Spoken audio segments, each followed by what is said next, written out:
Amados en Cristo, bendiciones. Pastor David Sierra, Centro de Adoración Bethlehem, Quito, Ecuador, latitud 0. Desde la mitad del mundo a todas las naciones para afectarlas en la palabra profética y que se vean los cambios en la iglesia verdadera de Cristo. Hoy hablamos sobre el sacerdocio. El sacerdocio en el tiempo de Jonás. ¿Cómo era el sacerdocio en el tiempo de Jonás? Hemos anotado que el sacerdocio es primero y luego el ministerio. No puede haber ministerio si no hay sacerdocio. ¿Qué es sacerdocio? Sacerdocio es saber ministrar la presencia del Padre a solas. Es tener intimidad. Porque en el sacerdocio el Padre te revela el ministerio. Ministerio es para afuera. Sacerdocio es adentro. Y primero de rodillas adentro para ponerse de pie afuera. Elohim escogió a Jonás porque cumplía los requisitos de un buen sacerdote y un buen profeta. Tal vez era el único que estaba dispuesto. Definitivamente Jonás fue la opción que Elohim tenía para ese tiempo, pero más pudo su razonamiento y no se sometió ni obedeció. Y tiene que volver a aprender, y el proceso de aprender es sumamente doloroso. Iglesia, tú eres la única opción que el Padre Celestial tiene en este tiempo. Profetas verdaderos es la única opción que el Padre tiene para este tiempo. ¡Qué vergüenza! ¿Dónde están todos esos profetas que profetizaban la reelección de Trump? ¿Dónde está esa iglesia evangélica? Que todos ahí, los 300 y pico de profetas que estaban anunciando todo lo que Trump decía. Portadores de la palabra de aquel. Yo solo espero que terminen las elecciones y descubro a quiénes son los que escucharon la voz de mentira. Y el padre de mentira es Hasatán. Toda la religiosidad evangélica quedó derrumbada a nivel mundial. A nivel mundial. Los profetas de Balaam quedaron en el aire. Y ahora entonces, ¿cómo justificarán? ¿Cómo justificarán que Dios no les habló? Volviendo al tema, porque estamos hablando de profetas, Jonás era la única opción, quizás. Pero iglesia, te estoy diciendo que ahora eres tú la única opción que el Señor tiene para salir y hablar respecto de esta pandemia. Pero para tener la opción, primero hay que hacer el ejercicio sacerdotal, para escuchar en la intimidad al Padre. Primero de rodillas para luego estar de pie afuera. No me cansaré de repetirte, primero el sacerdocio ministrando a Elohim y luego el ministerio ministrando a los hombres. En el capítulo 1, quiero que veamos, en el libro de Jonás. En el capítulo 1, verso 1 dice: la palabra de Yahweh Elohim vino a Jonás, hijo de Amitai.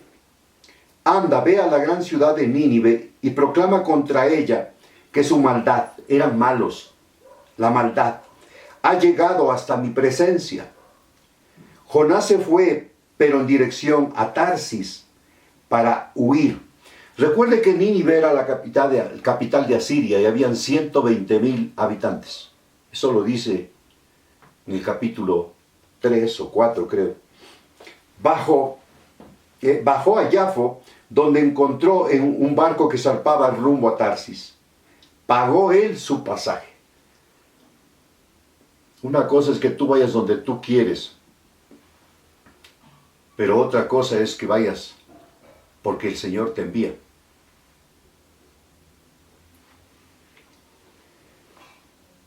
Pero Yahweh Elohim lanzó sobre el mar un fuerte viento y se desencadenó una tormenta tan violenta que el barco amenazaba para hacerse pedazos. Escuche el verso 5. ¿Cómo estaba el sacerdocio en el tiempo de Jonás? Ese es el título de este mensaje. Los marineros aterrados, a fin de aliviar la situación, comenzaron a clamar cada uno a su Dios. Aquí está la respuesta. Es que la cultura occidental es muy diferente a la cultura oriental. En la cultura oriental, los dioses son los que hacen proezas. Recuerdo en el año 95, cuando fui la primera vez a Israel, fui a parar en un mercado y había un hombre sentado como cruzado las rodillas, cruzado las piernas, topando las rodillas con la punta de los pies. Y delante de él había una soga que se levantaba como una serpiente. Y él ministraba y esa soga subía como una serpiente. Y entonces yo, que estaba cerca de él, buscaba el hilo que le estaba levantando a la soga y no encontré. Y entonces el hombre que estaba haciendo que la soga se levante, habló, y otro hombre tradujo y dijo, dice que quién es tu Dios, y que demuestres qué hace tu Dios, que por qué te atreves a interrumpir lo que está haciendo su Dios. Allá en Medio Oriente tienes que demostrar quién es tu Dios. ¿Cómo estaba el sacerdocio ahí en el tiempo de Jonás? Comenzaron a clamar cada uno a su Dios. No es la muletilla evangélica, vamos a entrar en ayuno y oración. Y ahora se friega el diablo porque ya entramos en ayuno y oración. Todo lo solucionan con ayuno y oración. El ayuno es para que usted se quebrante, para que usted perdone deudas, para que usted empiece a vestir al desnudo. No para que coja fuerza y poder. Es para que deje la incredulidad. Voy a ayunar para que el Señor me dé la unción. Está loco. ¿Cómo estaba? Todos ellos eran sacerdotes y empezaron a clamar, cada uno a su Dios, porque ellos sí ejercen el sacerdocio. Y es allí donde quizás, creo yo, Jonás tuvo exceso de confianza. Porque en el otro capítulo dice, yo sabía que tú les ibas a perdonar. Era un hombre que pasaba en la intimidad con el Padre, con Elohim. Jonás era la única opción que el Padre tenía. Y Jonás sabía y el Padre sabía que Jonás iba a huir de su presencia. Pero el Padre también sabía que tenía que meterle en el vientre de un pez. Todos clamaban cada uno a su Dios.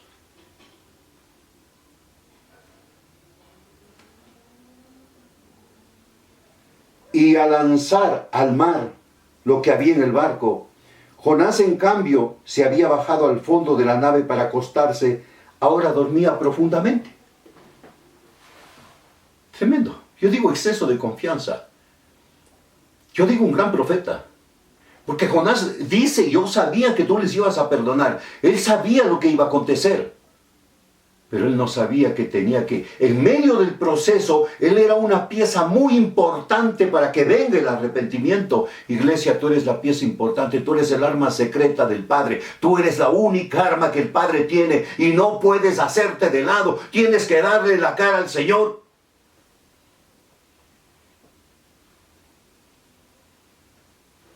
Y ya no te hablo de denominaciones, porque el que continúe será por testarudez. Porque aquí no hay. El capitán del barco se le acercó y dijo, ¿cómo puedes estar durmiendo? Levántate, clama a tu Elohim, clama a tu Creador. Es como parte de la cultura. Todos tienen que tener un Dios, pero tienen que saber cómo clamar a su Dios.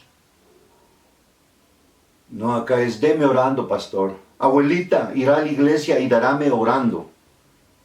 O la otra, piensan que un diezmo, una ofrenda, una limosna puede mover la mano de Dios. Está equivocado.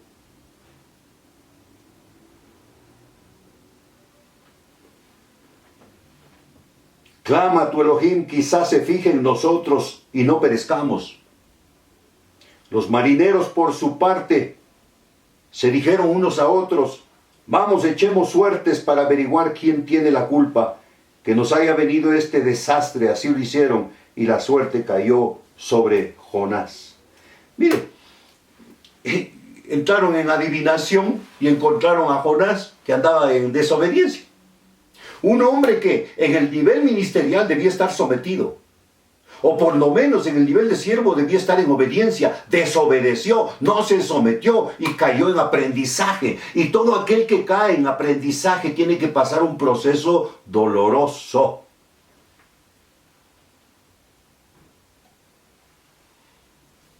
Iglesia, mientras no entres en la intimidad, el proceso seguirá pasando de cuarentena en cuarentena, de 40 más 40, y 40 más 40, y más 40, y más 40.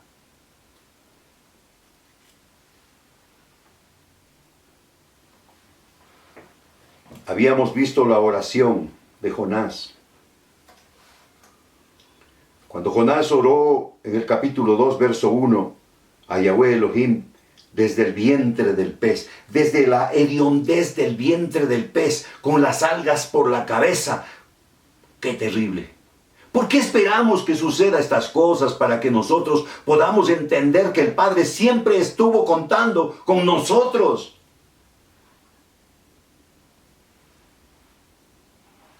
Dijo en mi angustia, ¿por qué esperamos que llegue la angustia al colmo, al límite? Clamé a Yahweh Elohim. Y otra vez, Jonás no dice, ahí en el vientre del pez, me acordé del ayuno y la oración.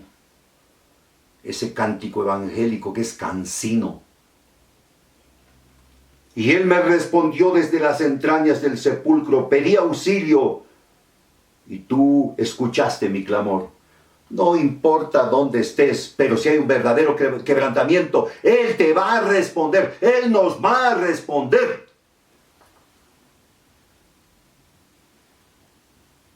A lo profundo me arrojaste, al corazón mismo de los mares. Las corrientes me envolvían con todas sus ondas, y tus olas pasaban sobre mí y pensé, he sido expulsado de tu presencia.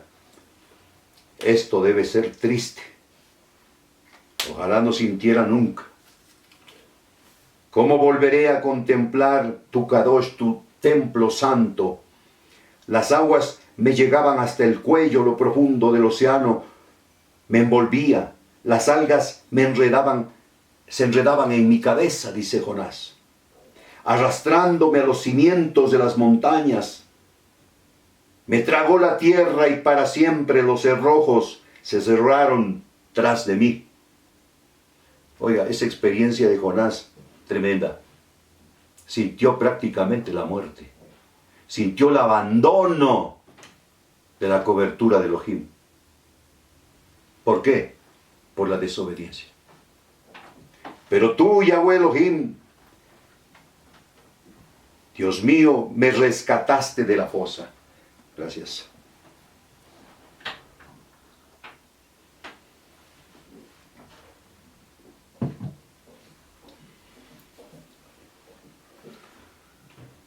En el verso 7, estoy en el capítulo 2 de Jonás. Jonás dice, al sentir que se me iba la vida, me acordé de Yahweh Elohim. Y mi tepillá y mi oración llegó hasta ti, hasta tu Kadosh Mishkan, hasta tu templo santo. Los que siguen a los ídolos vanos abandonan el amor de Elohim. Qué tremendo. ¿Se acuerda el primer mandato? Amarás a Yahweh tu Dios Pero si va atrás de un ídolo, lo que abandona es el amor de Elohim. Yo en cambio te ofreceré sacrificios y cánticos en gratitud.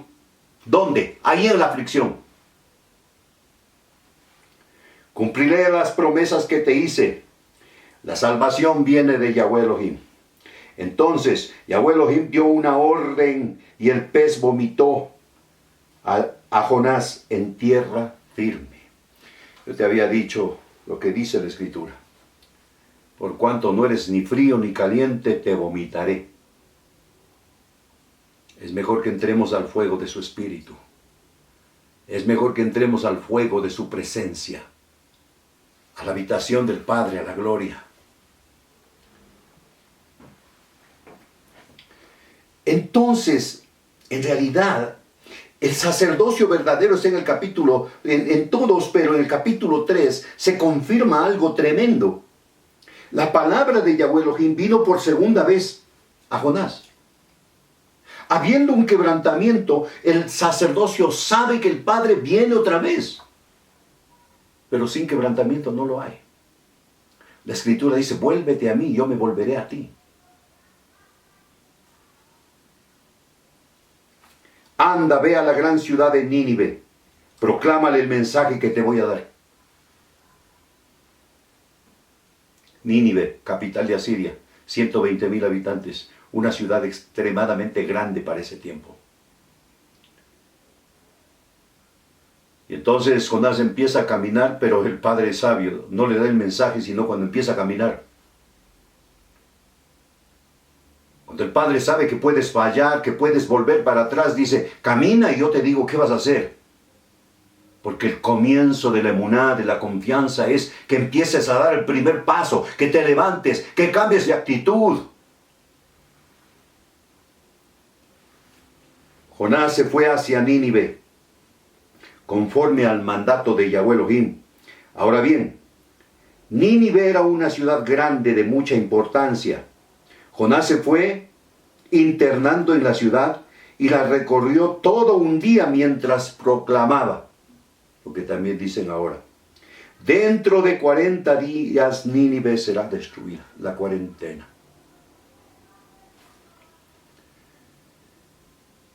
Recuerden que el 4 es el número del comienzo del trino con un hombre. Aquí el Padre otra vez hizo un nuevo comienzo. Mejor dicho, el comienzo, porque el nuevo comienzo es el 8. Y los ninivitas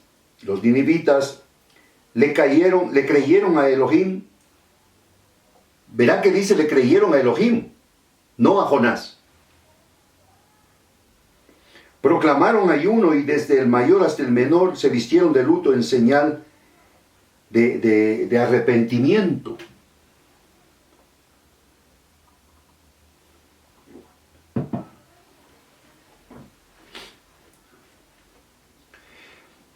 Ahora, ¿cómo funciona el nivel de autoridad?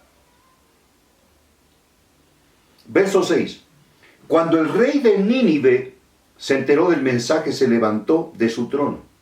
Cambió de actitud. Se quitó su abayé, su capa real. Hizo duelo y se cubrió de ceniza. Luego mandó que se pregonara en Nínive por decreto del rey y de su corte: ninguna persona o animal, ni ganado, lanar o vacuno, probará alimento alguno, ni tampoco pastará, ni beberá agua. Al contrario, el rey ordenaba que toda persona junto con sus animales hagan duelo y clamen a Elohim con todas sus fuerzas. Quiero que entienda esto.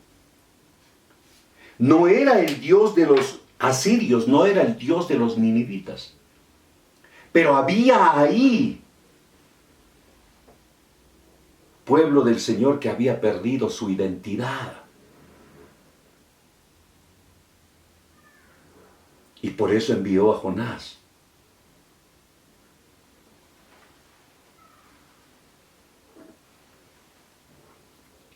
Ordenó a sí mismo que cada uno se convierta de su mal camino y de sus hechos violentos. La violencia era el problema en Nínive. ¿Quién sabe? Tal vez Elohim cambie de parecer y aplaque el ardor de su ira y no perezcamos. Sabían que el decreto era muerte y se acababa Nínive. Al ver Elohim lo que hicieron, esto es muy claro. Al ver Elohim, siempre le diré, bajo la ley, Elohim califica lo que hacen. Bajo la gracia, califica lo que piensas. ¿Qué es más fácil, bajo la ley o bajo la gracia? Tú decides. Pero lo que sé es que bajo la ley nadie se salva.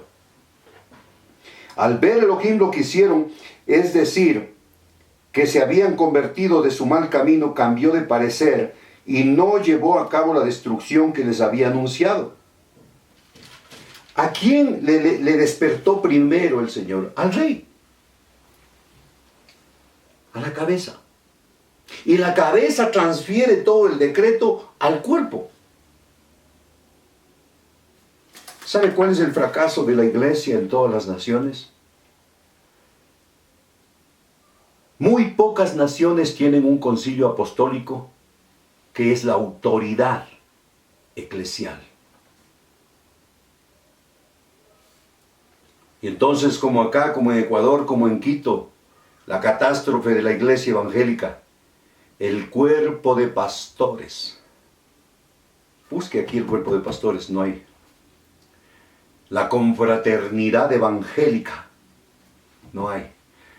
Lo que gasté mucho tiempo yo, más de 10 años tratando de hacer el concilio apostólico, y no lo logré.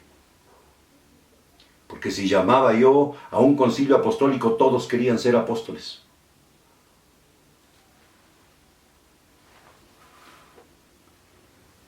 Y entonces viene la parte final, que es el enojo de Jonás. ¿Y por qué se enoja? Porque es clemente Elohim, tardo para la ira, grande en misericordia. Y por esa razón se enoja.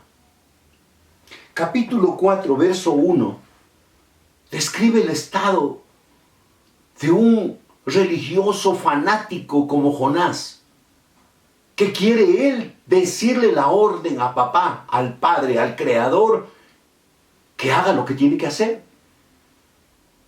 Y se enoja cuando el padre hace cosa diferente. Pero esto disgustó mucho a Jonás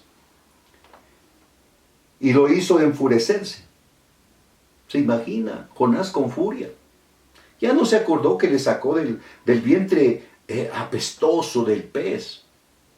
Ya se olvidó que las algas estaban enredadas en su cabeza. Ya se olvidó que 3 días no comió. Ya se olvidó que se sentía debajo de los cimientos de las montañas. Así que oró a Yahweh Elohim de esta manera. Esta oración es bien evangélica. Es tremenda. Oh Yahweh Elohim, ¿no era esto lo que yo decía cuando todavía estaba en mi tierra? Por esto me anticipé a huir. Yo huí a Tarsis, pues sabía que tú eres un Elohim, un Dios bondadoso, compasivo, lento para la ira, lleno en amor, que cambias de parecer y no destruyes.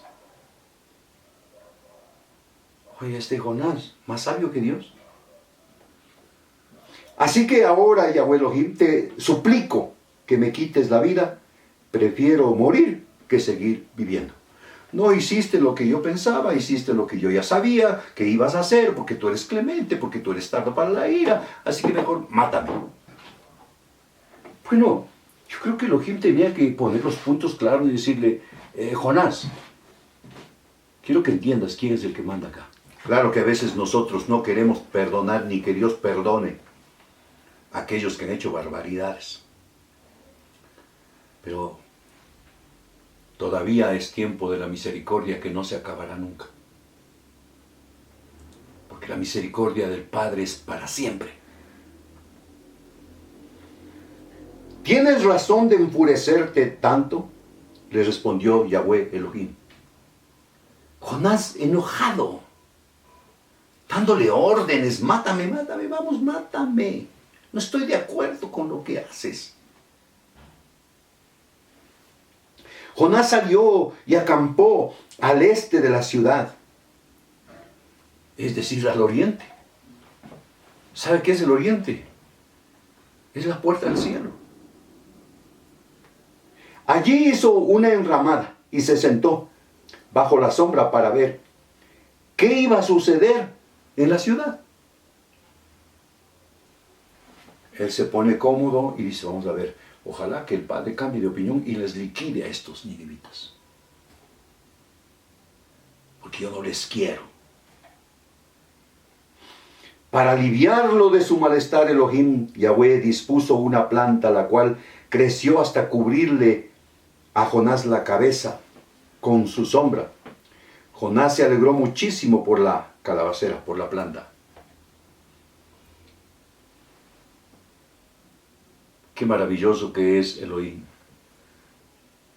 Seguramente dijo: si en esa condición me está confrontando a mí con un dolor de cabeza por el sol, puede ser peor, mejor pongámosle una sombra. Pero al amanecer del día siguiente, Elohim dispuso que un gusano la hiriera y la planta se marchitó. Al salir el sol, Elohim dispuso un viento oriental abrasador. Además, el sol hería a Jonás en la cabeza, de modo que éste desfallecía con deseos de morirse. Le afectó el sol. Exclamó: prefiero morir que seguir viviendo. Oiga, grandes profetas siempre quisieron la muerte.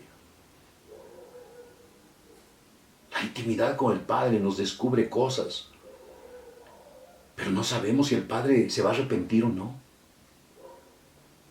Pero Elohim le dijo a Jonás: ¿tienes razón de enfurecerte tanto por la planta? Claro que la tengo, le respondió. Me muero de rabia. Uy, qué peligrosos, enfrentándose al Creador, oiga. Qué tremendo este Jonás. Yahweh Elohim le dijo: tú te compadeces de una planta que sin esfuerzo de tu parte creció en una noche y en otra pereció. Y de Nínive, una gran nación donde hay más de 120,000 personas que no distinguen su derecha de su izquierda, y tanto ganado, ¿no habría yo de compadecerme? ¿Qué lección más tremenda que el Padre le da a Jonás?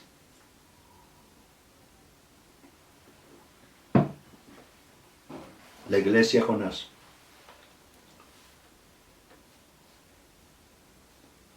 La iglesia que quiere que se haga su voluntad.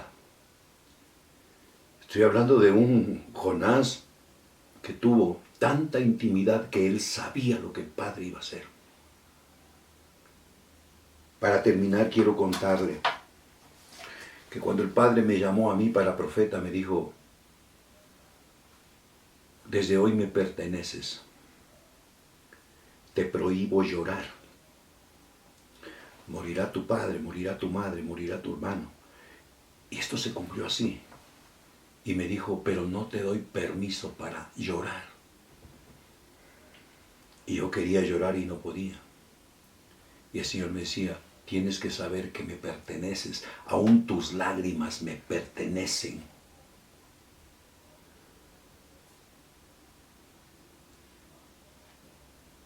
Recuerdo que después de la muerte de mi madre, pasaron 3 meses. Y en la intimidad del Padre me dijo: te voy a permitir llorar. Y duró como una media hora que no podía parar. Pero un verdadero profeta no se pertenece a sí mismo. Un verdadero profeta no tiene bandera. No anda a llevar la bandera de los Estados Unidos y siendo mexicano, y siendo tico, y siendo nicaragüense, y siendo argentino, ni siquiera aman su propia patria y aman otra patria. Pero yo digo, hermosa es la heredad que me ha tocado. Y no serviré a los hombres, serviré al único que es digno de gloria, de alabanza y de honor. Porque aunque duele que un hombre te diga que no le conviene que te vean con él, el Padre no se avergüenza de que alguien hable las verdades y la palabra, porque es la palabra la que duele, es la palabra la espada que hiere, es la palabra la que rompe y separa los tuétanos. Iglesia de Cristo, es nuestro tiempo, porque somos la única arma y la mejor para salir de este tiempo de pandemia. Un abrazo desde el punto cero, desde la latitud cero. Quito, Ecuador, Pastor David Sierra, Centro de Adoración Betlehem. Bendiciones.